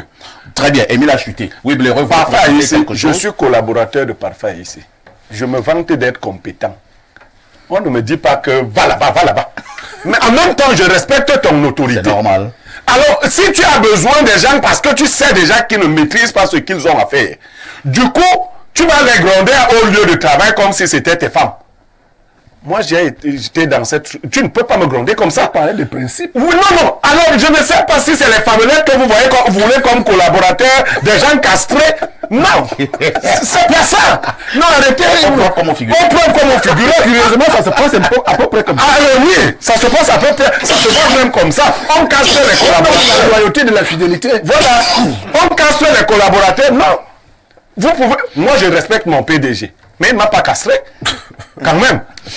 Faut pas casser les collaborateurs. Loyauté et fidélité même, on met quoi? Qu'est-ce que on met même là? Vous voyez un homme qui marche déjà comme ça. L'obéissance absolue. Voilà, comme un cadavre.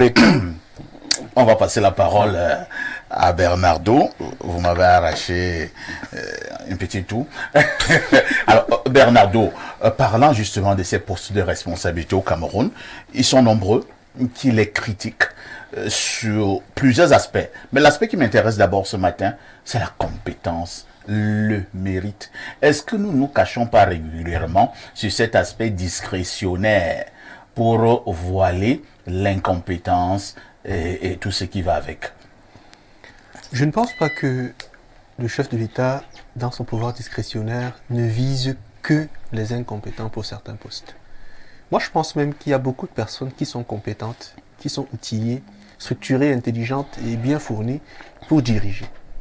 Sauf qu'à la vérité, ces personnes trouvent un système qui leur impose certaines choses, lequel système absorbe leurs compétences et leur intelligence. C'est ce que moi je pense.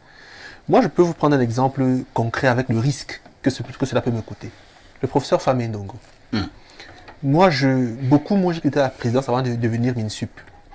Mais j'ai pris sur moi de prendre ses travaux et de lire. Moi, j'étais choqué. À quel niveau? Il est super intelligent. Il est super intelligent. Je n'en croyais pas ce que je disais. Mais... C'est depuis l'école, il a toujours été major. Bon, vous l'avez connu mieux que moi, vous voyez. Oui. Il confirme qu'il a été major à l'école. Toujours. Mais quand il dit 32 gigas égale 500 gigas, vous comprenez qu'en fait, c'est pas qu'il manque d'intelligence. C'est que le système qui est mis en place, dans lequel il baigne aujourd'hui, contribue ou alors agit dans le sens d'absorber sa qualité et son intelligence. Ça, c'est la première chose. Donc, au Cameroun, pour les grandes nominations, entre guillemets, c'est pas chef service ou autre. Pour les grandes nominations, il faut obéir à un système bien organisé. La compétence est accessoire, mais quelque part, elle existe. Ce qui importe, c'est comme il disait, ils ont eu peur du terme. Même pas eu peur, parce qu'ils n'ont pas peur, mais ils n'ont pas voulu lâcher le terme. C'est que c'est les sectes. Ça, c'est clair. Pour certains postes au Cameroun, vous devez être dans certaines loges. Et on connaît ces loges. Oui, c'est comme ça que ça marche. On connaît ces loges. Excessif là. Vous devez vous courber et on vous touche quelque part. C'est pas systématique quand même. C'est peut-être exagéré. C'est très régulier au Cameroun. On le sait parfois. Vous n'avez pas les éléments de preuve. On le sait. J'ai pas cité. C'est ce que les gens disent. J'ai pas cité un poste. C'est ce que les gens disent. Bon, quand vous avez 9 postes, oui.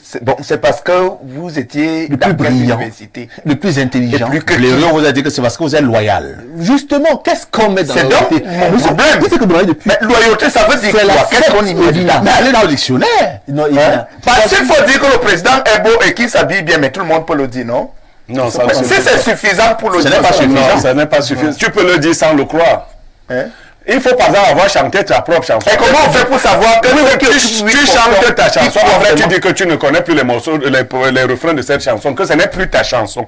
Que si quelqu'un chante encore ça, tu vas te fâcher. Vous voulez faire allusion à un ancien ministre? Et en retour, un ministre en fonction. Ministre délégué dans un ministère qui traite des questions avec la balance. Vous voyez un peu. Donc, au Cameroun, on n'a pas de débat à faire pas faire ici. On sait, Paul Biya a le pouvoir de nommer, oui. Il nomme quelques personnes à qui donne beaucoup de pouvoir, lesquels donc créent leur réseau de nomination. Et là, je basé vous sur pose une question. Les critères. Quand vous parlez la de réseau, avec tout ce que vous avez énuméré là, oui, c'est clair. alors est-ce qu'il faut donc comprendre qu'au Cameroun, pour être nommé, il faut appartenir absolument à un réseau? À certaines fonctions, oui. À certaines Absolument, fonctions. oui. À certaines fonctions. Chef service, encore, on peut autoriser. On peut vous nommer chef des gardiens. On peut vous nommer chef du personnel d'entretien. Moi, je connais des ministres. Tu es le patron des chauffeurs du ministère. Bernardo, moi, je connais des ministres qui m'ont avoué qu'ils sont arrivés à être membres du gouvernement sans appartenir à un réseau. Ils mentent. Ah bon? Non, non, ils ne mentent pas. Ils mentent. Non, ils ne mentent pas. Il y a des ministres qui n'appartiennent pas au réseau. Ils mentent. Mais c'est ça le réseau des non-alignés. Ça veut dire quoi? Ils mentent. Dis-donc. Alors, on va lire quelques messages une fois de plus. Parfait, dites à Monsieur Messi qu'il me surprend agréablement ce matin. Il a restitué toute la vérité autour des nominations. C'est Hilaire qui envoie le message, Hilaire de Niga. C'est un fidèle téléspectateur. Nous prenons également cette autre préoccupation. Bonjour au Perfecto. Bonjour cher panel, je suis Émile Ntougué. À mon avis, je crois que dorénavant, on va responsabiliser totalement le chef de l'État de la faillite du pays, car pouvoir discrétionnaire de nomination engendre la responsabilité des performances de son choix. Autre message ce matin, en direct sur Espace Mini. Bonjour Perfecto. Par rapport à la chicotte en milieu scolaire, je suis contre, malgré moi, pour une seule raison. On parle d'élèves et des délégués drogués. Que dire des enseignants qui le sont aussi? Moi, la maîtresse de CM2 de ma fille fume le chanvre indien. Et le phénomène s'étend jusqu'à l'université. C'est Julien depuis Douala. Comment vous avez su que la maîtresse de votre fille fumait du chanvre indien? Peut-être que vous prenez souvent ensemble. Puisque je ne pense pas que la maîtresse vient souvent avec le chanvre. Dans la salle de classe, c'est mal fumé. Autre message ce matin. Qu'est-ce qu'on nous dit là? On va prendre cet autre message un peu plus digeste. Il y a des gens qui envoient des messages bizarres. Je vous prie de rester sur la problématique. Et je m'en vais au plus 33, c'est la France. Bonjour, monsieur Haïssi, je vous imagine très occupé et sollicité, mais je vous prie de me communiquer le numéro de monsieur Niemek. À défaut, lui communiquez le mien, s'il vous plaît. Merci d'avance et bonne journée à vous. Vous savez justement que je suis occupé, mais vous me dérangez avec de telles sollicitations. Nous sommes en train de vous dire que le Cameroun a des problèmes de nomination. Un autre message parfait ici, le consultant et le juriste. Si vous trois vous abandonnez cette émission, je ne visionne plus Info TV. Vous faites tellement ma fierté, si bien que le samedi et dimanche m'énerve souvent. Il y a une émission dimanche. Le débat dimanche. Il y a d'autres émissions à la télé. Il faut essayer de prendre un peu de temps. Vous allez vous en rendre compte, on a une très bonne grille de programme. Autre message ce jour. Bonjour les grands hommes d'Espace Mini. Je vous écoute tous les jours et c'est ma première fois d'intervenir parce que cette affaire des délégués m'a fait trop mal. Et je pense qu'il est temps qu'un nouveau président vienne donner à l'enseignant toute sa grandeur. C'est Sandrine Donkozoa qui envoie le message. Rodrigue d'Albert Vina, il y a un autre phénomène. Quelqu'un sur ce plateau a évoqué le problème. C'est cette affaire de suivi de carrière. Qu'est-ce que j'entends par là? Je prends malheureusement encore dans le corps enseignant. Vous avez un bonhomme qui enseigne depuis 25 ans. Il reste enseignant à la craie. Il a même enseigné ses élèves. Certains sont devenus proviseurs. Et il le retrouve dans le même établissement. Il est au lycée La Cité Verte, il avait enseigné un bonhomme là-bas, qui allait à l'université, à l'école normale, est sorti, a commencé à enseigner. Le bonhomme là est déjà proviseur. Et il retrouve son enseignant dans le même lycée, il est toujours enseignant et son élève d'hier est proviseur. Est-ce que c'est sérieux? Non, cela ne saurait être sérieux dans une société qui prône des valeurs humaines les plus fondamentales. La méritocratie doit faire partie de ces valeurs. Parfait Haïssi.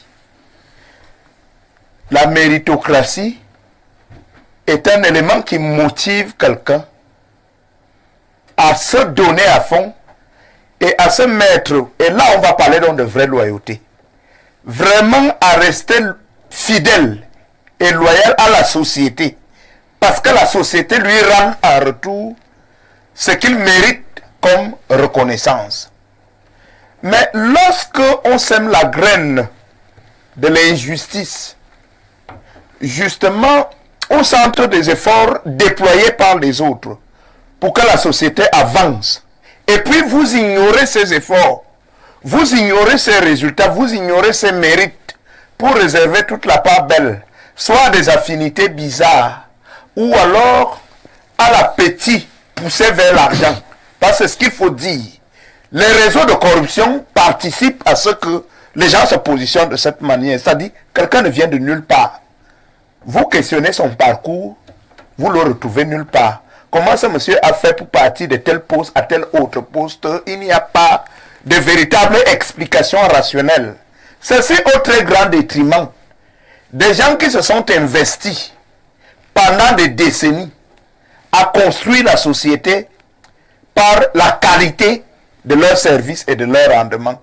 Ce qui est tout à fait un problème. Ensuite, c'est pour ça qu'il y a des frustrations un peu de partout. C'est pour ça que vous allez remarquer au niveau même de notre administration une très forte désinvolture de beaucoup de nos fonctionnaires qui estiment que, en fait, eux, ils ont été marginalisés au profit peut-être de ceux qui sont soit amis du ministre, soit neveux de tel ou tel au cadre de l'administration. Ça, c'est tout ça, c'est un problème. Émile Messire, on a parlé tout à l'heure de frustration. Rodrigue d'Albert Revina insiste sur ce phénomène au niveau de notre administration. La frustration, lorsque vous avez certains éléments, certains collègues qui ne sont pas particulièrement fameux, vous avez débuté ensemble, un bon matin, dans le même ministère, vous êtes resté simple agent de l'État et le bonhomme est déjà directeur d'administration. Et qu'est-ce qui explique également que, Émile Messi, c'est comme si au Cameroun, il y a une catégorie de personnes qui sont nées pour être nommées et d'autres, ils oublient. C'est-à-dire que quand tu travailles, tu sais que tu ne seras jamais nommé. Est-ce que c'est sérieux? Ce n'est pas sérieux et les frustrations sont réelles. C'est-à-dire que quand nous rentrons dans les principes, le premier critère, c'est d'abord la compétence. Deuxième critère, c'est l'expérience. Il peut donc arriver que vous avez la même compétence, on voit celui qui est le plus expérimenté. Et si vous avez la même compétence et la même expérience, on peut maintenant rentrer même dans l'âge. Le plus âgé bénéficie du poste parce que lui, il est quand même le plus âgé. Ça veut dire tout simplement que... Mais vous avez donc oublié le plus loyal. C'est pour ça que je veux dire dans les principes. Pose des critères objectifs. C'est pour ça que je dis dans les principes. Maintenant donc, est-ce que c'est ces principes-là qui guident dans les nominations? Nous sommes tous d'accord que non. Donc nous revenons donc aux mauvaises pratiques. Mais là c'est donc ça c'est donc le gouvernement et ça RDPC. Donc maintenant, non, ça c'est un gouvernement RDPC qui a échoué. Je vous explique les choses de façon simple. Le RDPC n'est pas un parti État. Le RDPC donne la possibilité à ses militants de devenir, d'avoir des postes à l'Assemblée nationale, au Parlement, un peu partout là. Mais ce n'est pas le RDPC qui définit la politique de la nation. C'est le chef de l'État. Une fois chef de l'État, qui est le président du RDPC. La politique de la nation qui est mise en œuvre par le Premier ministre chef du gouvernement. C'est ça le principe. Il n'y a pas où le RDPC sera consulté pour nommer qui que ce soit. Jamais. Mais pour être plus sérieux. Vous êtes sûr qu'on ne consulte pas M. Jean Kuete pour certaines nominations? Bon, pour les nominations politiques, il peut bien donner son avis. Ce n'est qu'un avis, mais ce n'est pas lui qui nomme. Mais le souverain seul nomme. Et lui seul sait pourquoi il nomme, comme je vous ai dit. Mais nous parlons des principes. J'ai appris qu'il y a une structure à la présidence qui s'appelle, pour résoudre ce problème, l'Observatoire des ressources humaines. L'Observatoire des ressources humaines, qui devrait donc faire normalement son travail, pour dire que, parce qu'il faut le dire, le jour où on vous donne un matricule à la fonction publique, on ouvre un dossier pour vous. Et on vous suit partout où vous partez. Mais qu'est-ce qui devient donc, qu'est-ce qui fait en sorte que les profils de carrière ne sont plus respectés? Est-ce que cet observatoire fonctionne normalement de telle sorte que lorsque les propositions de nomination, ils vont par exemple à la primature ou à la présidence, qu'on s'assure que ceux qui sont proposés là sont vraiment ceux qui méritent d'être proposés. Bon, c'est vrai, d'autres critères vont entrer en jeu, mais lorsque ça devient le critère le plus, comme on a dit là, le problème de gouvernance, et quand on sait que lorsque la gouvernance est questionnée, ça pose d'autres problèmes. Pierre Blériot-Niémé, que nous terminons avec vous, parlant justement des nominations au Cameroun. J'ai appris, je ne sais pas à quel niveau cela est vrai, qu'il y a également le pouvoir de l'argent qui intervient fortement. C'est-à-dire, beaucoup achètent des nominations. Bon, ben, on va même jusqu'à acheter des postes de ministre, de DG. J'ai appris. Je ne sais avec pas des si sacs. vrai. Bon, il y a des, moi, j'ai appris des gens qui avaient tenté d'acheter et l'achat ne s'est pas bien passé. C'est-à-dire, ils sont dans des postures de revendication des sommes versées. J'ai appris que des gens ont donné des 300 millions, alors, 400 millions. Bon, imaginons. Bon, je me dis que ce sont des trucs des films. Bon, disons, si un individu achète un poste de ministre, est-ce qu'on s'attend à ce que ce soit quelqu'un de correct? Pas du tout. Ben, l'intelligence minimale demande que si vous avez investi, que vous attendiez retour sur investissement. C'est-à-dire, vous rentrez dans le capital et vous faites des bénéfices. Pour le gouvernement. Non, c'est ça le problème. Et il y en a donc qui marchandent. On parle de concussion, qui marchandent des postes. Lorsque ce n'est pas des membres de famille qu'on peut positionner, parce que les membres de famille aussi font peur. Certains aiment que dans leur famille soient les seuls qui aient des grands postes. Tout à fait. Donc, ils préfèrent vendre les postes qu'on met à leur disposition. Parce qu'il paraît aussi qu'on redistribue les postes. Toi, mais Tu as 2 postes. mais le RG du RDPC a des postes, les gens ont des postes. Bon, chacun utilise ses postes comme il veut. Tu peux donc appeler un frère qui est du village éloigné, parce que là-bas, il ne va pas te faire concurrence, ne va pas te faire ombrage, tu le nommes. Mais si tu es très gentil et que tu es déjà très riche, tu peux faire nommer les frères de ton village, tu n'as plus peur d'eux, surtout s'ils sont soumis. La soumission. La soumission. Vous avez des mots compliqués. Oui, il faut hein. être soumis. La loyauté, Parce la qu'en fait, soumission, j'ai vu la fidélité, l'humilité. J'ai vu un recteur d'université Et vous chuterez pas. arriver dans un deuil un jour, et jusqu'à des ministres lui faisaient allégeance. Alors que lui n'était que recteur. Il était que recteur. J'ai été un peu... Non, on m'a dit que non, il les a formés. À l'université, peut-être. Bon, je sais pas comment. Je sais pas comment il les a Ils sont formés. passés à l'université dans les directeurs. Merci Léo. Merci. Je préfère que nous mettions un terme à sont ce passés à débat. l'université. Merci à Rodrigue Adalbert Evina qui était là ce matin. Merci Émile Messi. Merci à Blériot. Merci à Bernardo. Le journal La Mi-Journée, c'est dans 6 minutes. La rediffusion de votre programme, c'est tous les soirs à partir de 22h30. Avec tout ceci, que faites-vous encore ailleurs?